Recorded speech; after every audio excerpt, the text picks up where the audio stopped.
বাইরে মুষলধারে বৃষ্টি, সেই বৃষ্টি উপেক্ষা করে বিশ্বকাপ ফাইনালের যে উন্মাদনা, সেই উন্মাদনা চলছে টাঙ্গাইলের ভূয়াপুরের একদম গাতান্দি গ্রাম, যেটি প্রত্যন্ত গ্রামের, সেই গ্রামেরই আর্জেন্টিনার যারা সমর্থক রয়েছেন তারা আয়োজন করছেন এই ধরনের ভুড়িভোজ। তারা বলছেন যে এই যে আর্জেন্টিনার যে খেলা উপেক্ষা করে খেলা উপলক্ষে তারা এই আয়োজন করছেন। মুষলধারে বৃষ্টির কারণে এখানে যারা সমর্থক রয়েছেন তাদের উপস্থিতি কম, কিন্তু খেলা শুরু হওয়ার পরেই তারা এখানে উপস্থিত হবেন। আমরা দেখতে পাচ্ছি যে এখানে দুটি যে বড় বড় যে রান্নার ডেক যেটি বলে, সেই ডেকে রান্না হচ্ছে। একটিতে তারা মাংস যেটি রয়েছে সেটি করেছেন এবং আরেকটিতে এই যে নতুন করে রান্না হচ্ছে।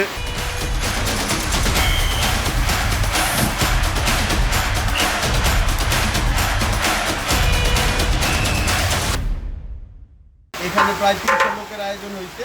তো এই আয়োজনটা মূলত আসলে অন্য দৃষ্টিতে না দেখে আমরা এটাকে একটা বিনোদন, একটা ভালো উদ্যোগ হিসেবে দেখি, এবং কি আমরা যেন আজকের এই খেলায় আমাদের যারা যে দলের সমর্থন আছে তারা যেন সুষ্ঠুভাবে এই খেলা উপভোগ করি এবং কি উদযাপন করি, কারোর সাথে যেন কারো কোনো বিভেদ বা ক্লেশের সৃষ্টি না হয়, সেই প্রত্যাশায় আর্জেন্টিনার জয় হোক। ইনশাল্লাহ আজকে আর্জেন্টিনার জয় হবে। হ্যাঁ, ভালোই লাগছে। যদিও আমি দল মরক্কো সাপোর্ট করতাম, আজকে আমি স্পেন সাপোর্ট করতেছি। আর এখানে মোটামুটি সবাই আর্জেন্টিনা সাপোর্ট করে। আমি চাই যে আমার স্পেন জিতুক। মানে এর মধ্যেও আর্জেন্টিনার সমর্থকের মধ্যেও আমরা একজন বিরোধী পক্ষ পেয়েছি। একতাবদ্ধ হতে পারি এবং সবার কাছে যাইতে পারি। এই জন্য আমরা এই যুব সমাজ বা আমরা এই সমাজ আমাদের উদ্যোগে আমরা সবাই ইচ্ছা পোষণ করে আমরা এই আয়োজন করেছি। আর্জেন্টিনার জয় হোক।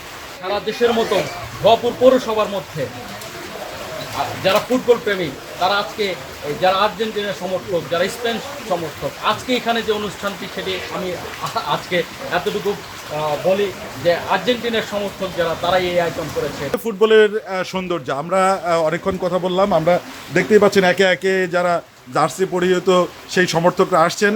আমরা আশা করি যে এই খেলাগুলি একটু পরেই শুরু হবে এবং এই যে খেলার মধ্য দিয়ে যে কেউ কোনো দর্শক বলছিলেন যে এটি থেকে যে শুধুমাত্র খেলাই নয় এবং একটি উৎসব এবং যে পক্ষ বিপক্ষ থাকবেই, সেই সব পক্ষ বিপক্ষের মধ্যেও যে ভ্রাতৃত্ব এবং যে সাম্যবাদ সেটি সরিয়ে যাবে এবং কোনো প্রকার অপ্রীতিকর নয়, সকলেই মিলেই একটি আনন্দময় একটি পরিবেশের মধ্য দিয়ে এই খেলা উদযাপন করবেন, এমনটাই প্রত্যাশা করছেন এখানে যারা উপস্থিত রয়েছেন তারা।